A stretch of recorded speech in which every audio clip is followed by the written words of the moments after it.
We're the cast of Sisters of Swing at Boulder's Dinner Theater. And you're watching In Focus.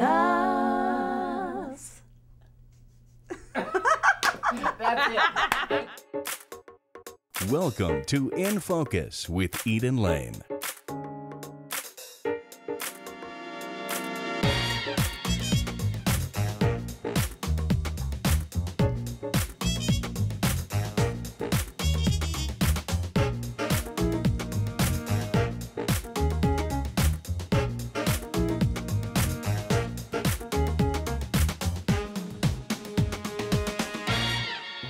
Hi, I'm Eden Lane. Thanks for joining us for In Focus.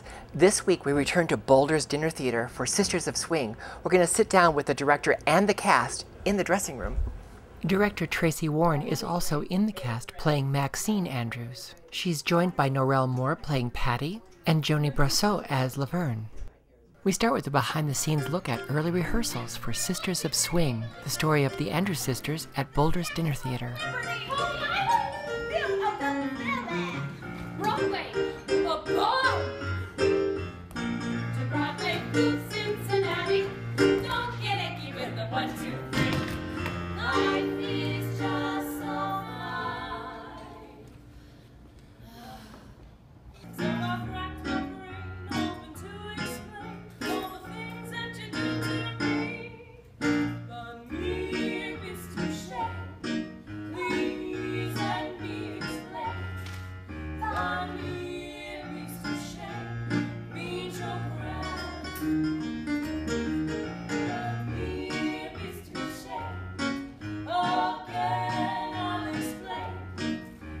And now a highlight of a performance of By Mir.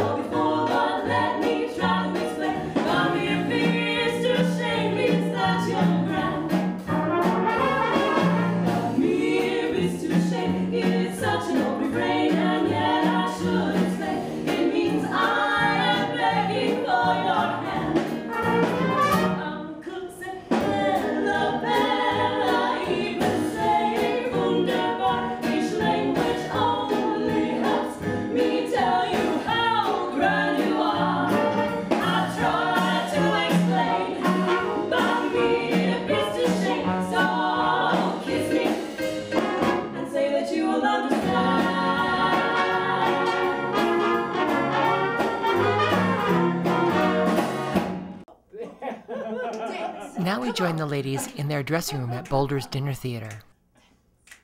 It was just before dinner service and the performance of Sisters of Swing, the story of the Andrews sisters. We're going on the road next, yes. Right? We're ready.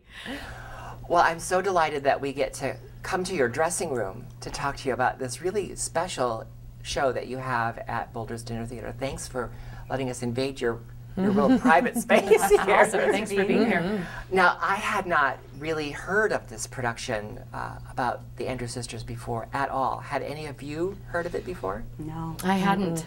No. No. It's brand new for all of us. So not only are you playing the Andrews sisters, but you also directed this show. I did. And since you hadn't heard of it before, how did that even begin for you? Well, obviously the first place I looked was the script.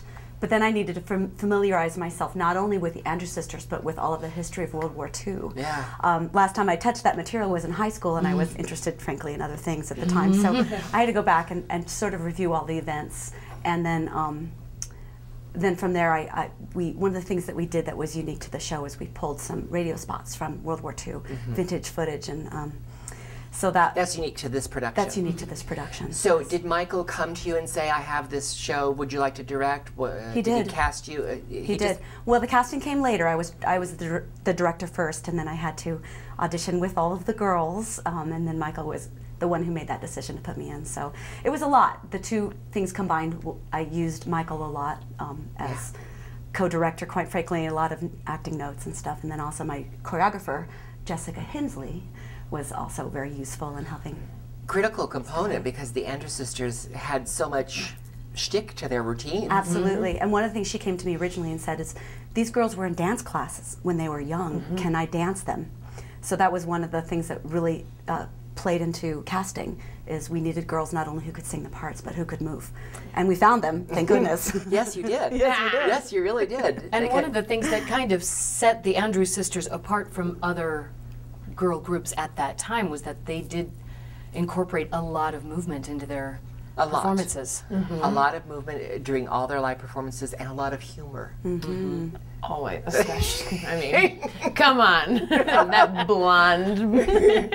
It's funny that you're the redhead, but you're the blonde. Oh man, And I'm the blonde, but I'm the The redhead. redhead. Every one of our patrons gets so confused at intermission time when we come out. And you say that because if you haven't been to Boulder's Dinner Theater before, much like most dinner theaters, the cast is also part of the staff that waits tables. So you're in the cast, you're waiting tables, and you're also the director. Oh, that's just crazy. So His videotapes a lot. Take notes over the weekend. So what was that like for the two of you? Because this is such a, really a unit with these women, to be playing also with your director.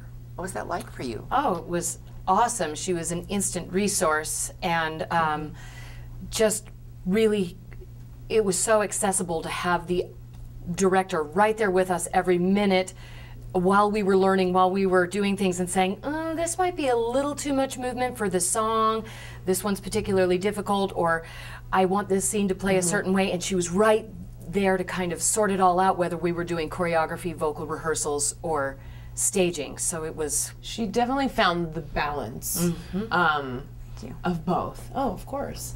And that's hard. I mean, have you worked with someone who was directing and playing before? Yeah.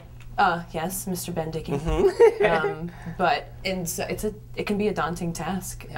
But I think you really found the balance of both, because, you know, this is some tough stuff. These harmonies are hard, and these girls were together. I mean, growing up together and learning together, practicing all the time together. They just sounded so similar. So 3 different people with different training.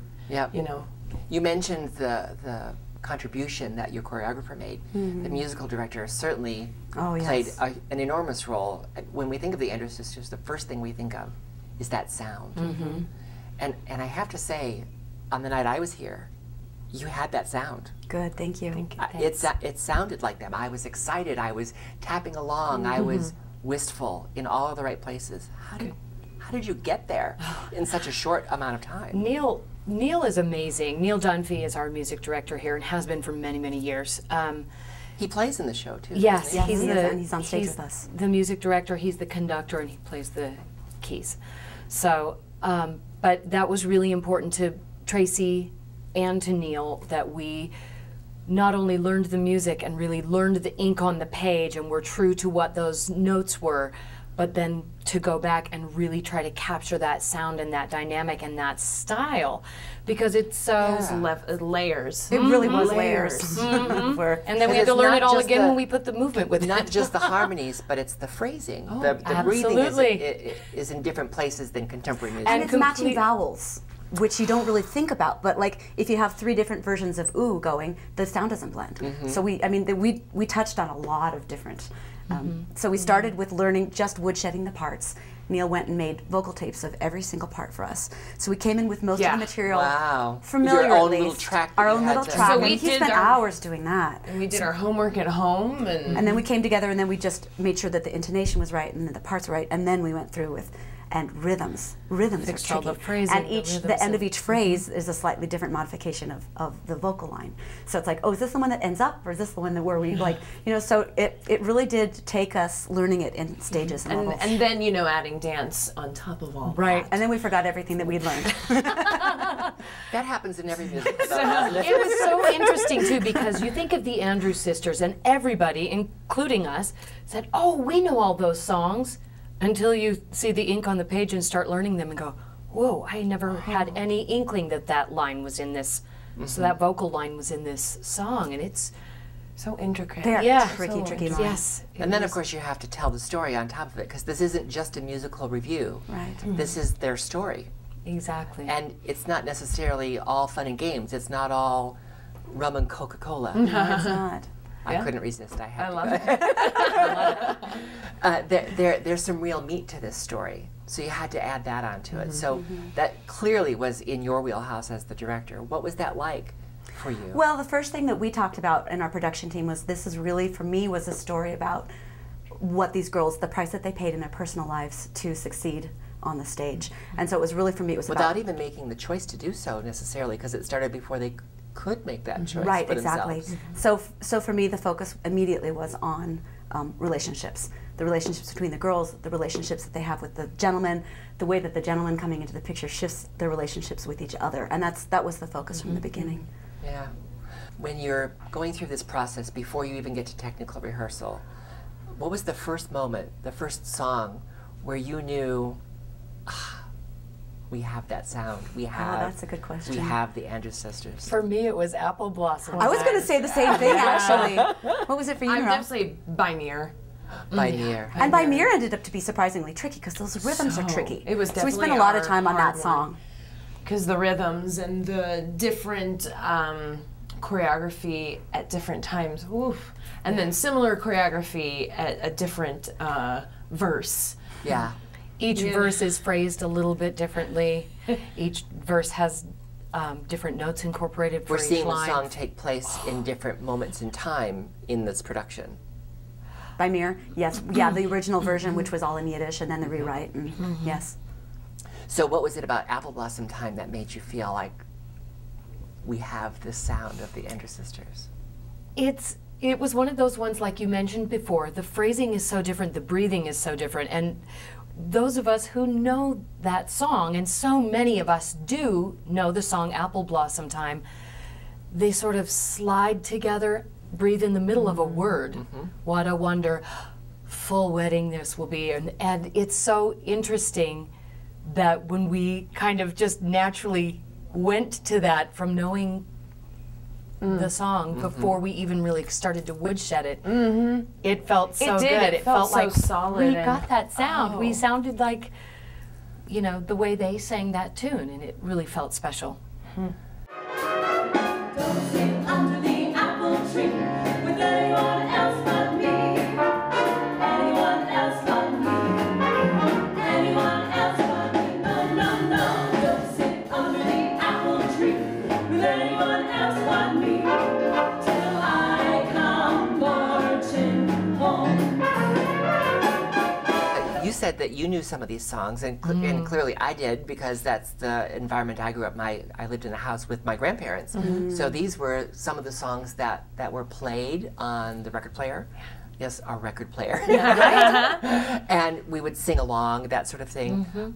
Is that how you knew these songs? Movies? My or- grandpa had a big collection of Andrews Sisters music, and my parents had these 45 record boxes when we were kids, and my sisters and I used to dance around and sing Rum and Coca-Cola in the basement, not knowing at all what the song is actually about. But, you know, Nor did just the girls know what dancing it was around about. in No, the that's basement, singing Rum and Coca-Cola, and so a lot of these tunes were special to me for that reason, too.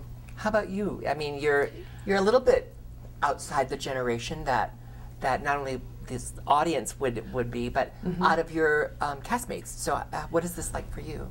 How did you know them? I love all music.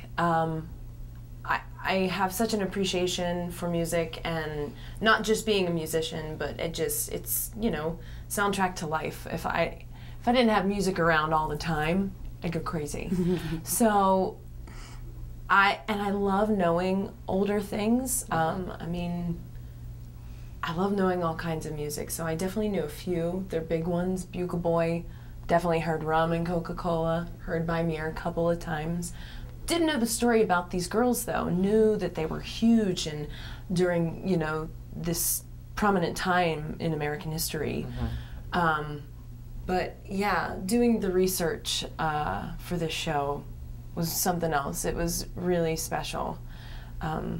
Was it film that really helped you? Because none of you are of the generation that you would have firsthand knowledge of this music or these women. Was it films? Was it their films? There are some films, and YouTube, of course, is invaluable. YouTube. There's also a BBC documentary. Right. That documentary Beautifully. that's, yeah. Beautifully, beautifully done, and so informative. And I mean, I'm such a library geek that I went straight to the library and checked out everything I could find. And then, you know, like Tracy said, we didn't have this resource of YouTube even 10 years ago. Is that right?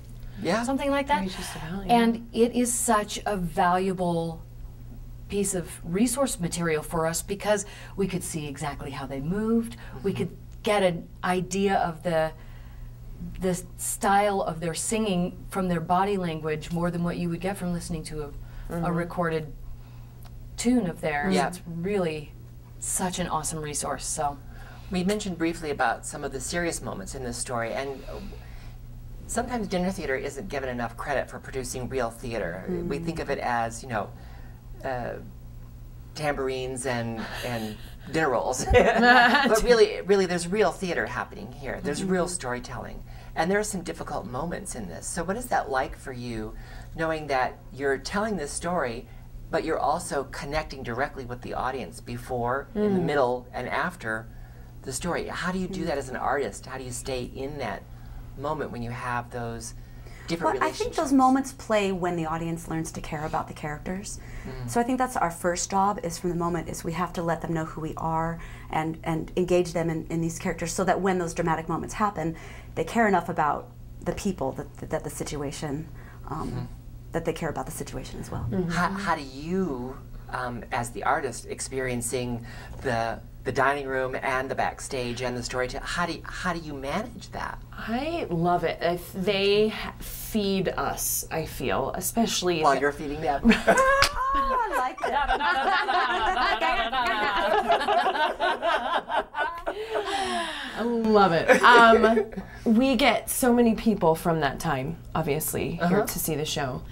And they are so moved when we come out at intermission just to pour their coffee and, oh, look at all this hard work you're doing. They appreciate it so much and they love it. And it just to see their eyes well up, because it brings back so many good and bad memories for them, makes it so special for us to keep continuing on, you know, in the show. So There has to be a trick you've learned to manage your stamina, to handle the beginning of dinner service, do your first act, go back out during intermission. so many people ask us that when How? we're at intermission. I'm like, I've learned it's best not to wind down. You just keep moving, keep moving, going. keep moving. Just don't I stop. say when we get home and wind down, we sleep pretty well. I find it's about transitions. It's about letting that stop and then letting this start and making that a really clear line of demarcation. you have I think that's what makes you in order to successful in both. survive. And you have to learn that. You don't come in knowing how to do that the first couple of days.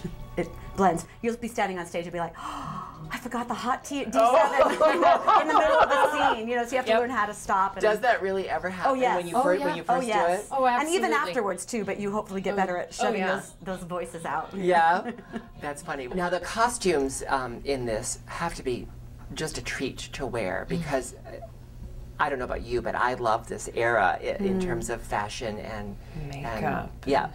So tell me about getting a chance to play that kind of dress up. Is it as fun as it looks when we're watching you?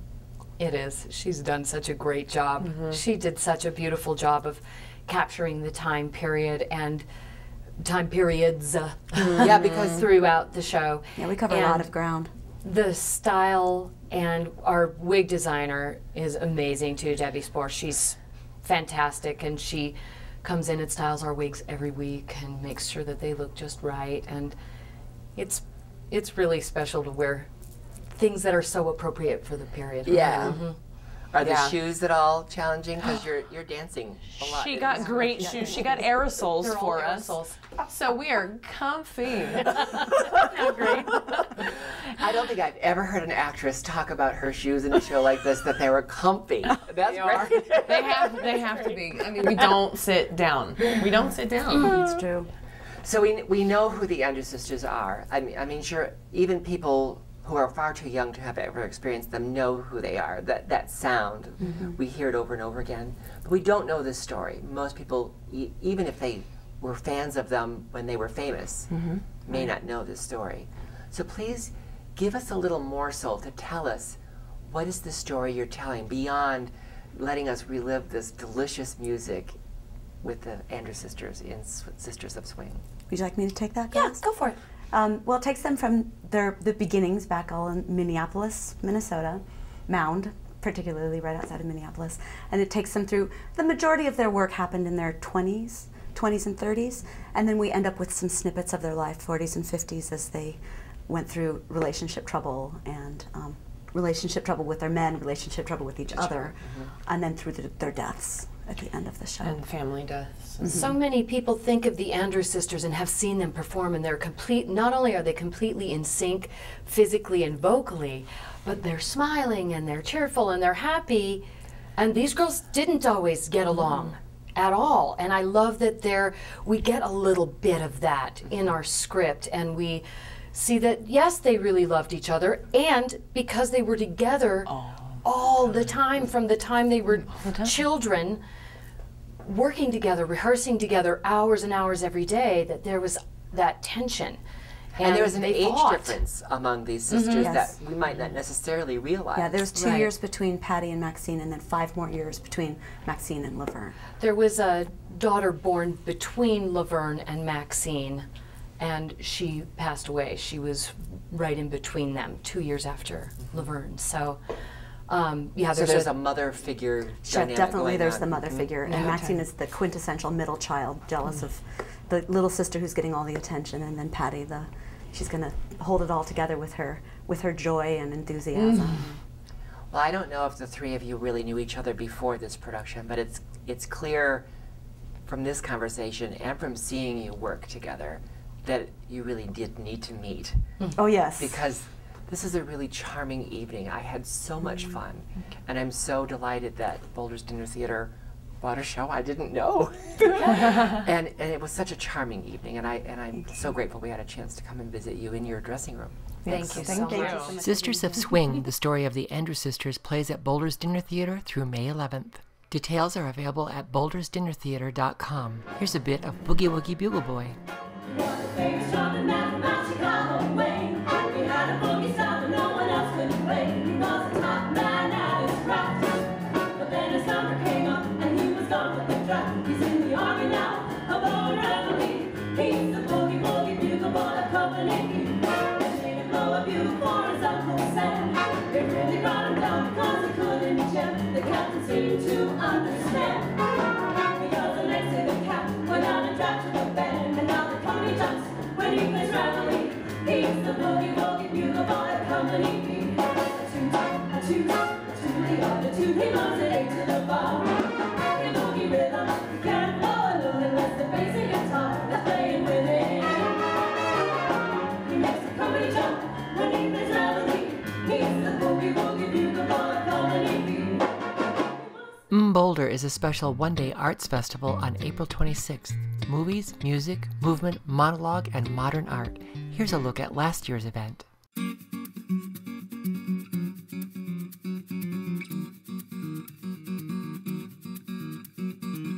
I think the show is really amazing. This is like the best thing I've ever been to. This is like the best in all world. Neon lights reflect on city streets. Find myself running. Will we finally meet? Words spin through me. I try to slow the ride. But who cares? Just let our hearts and minds collide.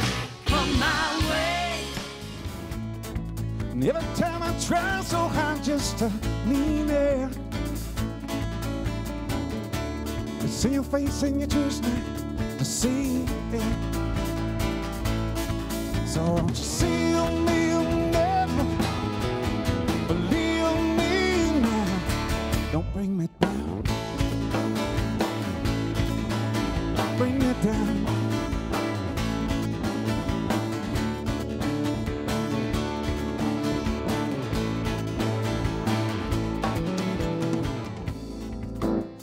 Shake your hands. Shake your hands.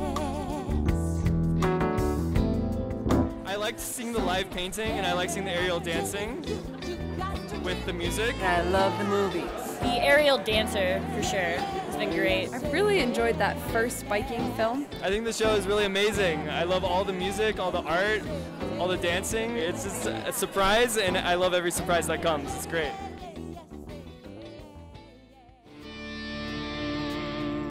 Baby came over bringing rice and beans. Give me sweet, sweet love and saying pretty please. Honey, show me what it takes to see. I've worked hard and long, worked all my days to try to know for any way bring my world some peace, serenity.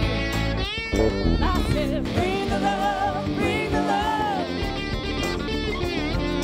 Bring the love, bring the love. What you bring to the table is what you eat. You gotta give your best when you take that seat. I see my light come shining. Come on, you. From the west down to the east. Oh, oh, oh, oh. Any day now, any day now, I shall be relieved. Hey, yeah. I see my light come shining from the west down to the east.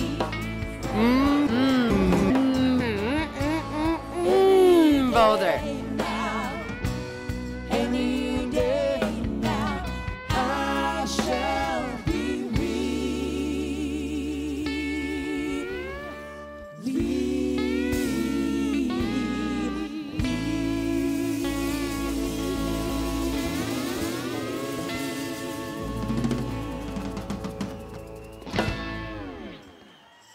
The events take place at the Dairy Center for the Arts in Boulder on April 26th. All the details are available online at MMMMBoulder.com.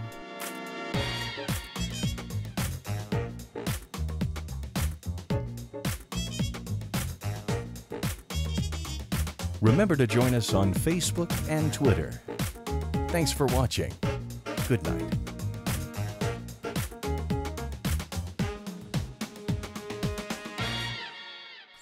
Snugglebug.